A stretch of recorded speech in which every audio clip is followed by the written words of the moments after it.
ভাই আমি শিখতে চাই আপনাদের কাছ থেকে, কিন্তু আপনি বলেন না যে জামাতের আমির বলেছে যে তোমাদের সাথে তোমাদের টক শুধু আশাই আসেন না ভাই, আপনি না আসলে তো আমরা মরে যাব না।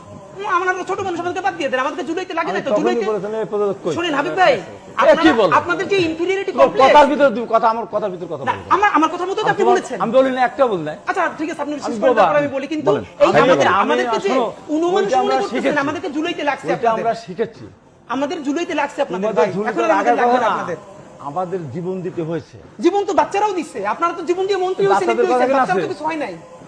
জীবন তো সাপ্লাই দিছে, পিলকানা দিছে, সেগুলো জীবন মনে হয় না আপনাদের কাছে। এইটাই দুঃখ আমাদের। তাহলে আপনি বলেন, আপনার 47 কে কেন রাখলেন না? আপনার প্রতিবাদ কেন জানান না? জামাত কেন প্রতিবাদ জানায় না? এখানে শুনুন, কথা এদের উত্তর আছে তো। জি, মানে আপনাদের পক্ষে সব উত্তর আছে, আমরা বলে এগুলো সব বাচ্চা ছেলেদের সাথে আমাদের আনেন কেন ভাই? কি বলো তুমি?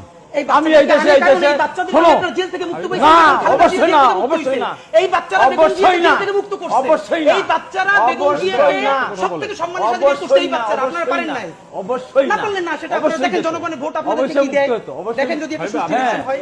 অবশ্যই নো, আমি সঞ্চয় আমি করিনি, আমি যত সম্মুখে যাহা পাই যাই করিনি, আমি তো পাগল ছন্দ, আমি আপনার তালে নিতে যাই, আমি মুক্ত জীবন আনন্দ, আমি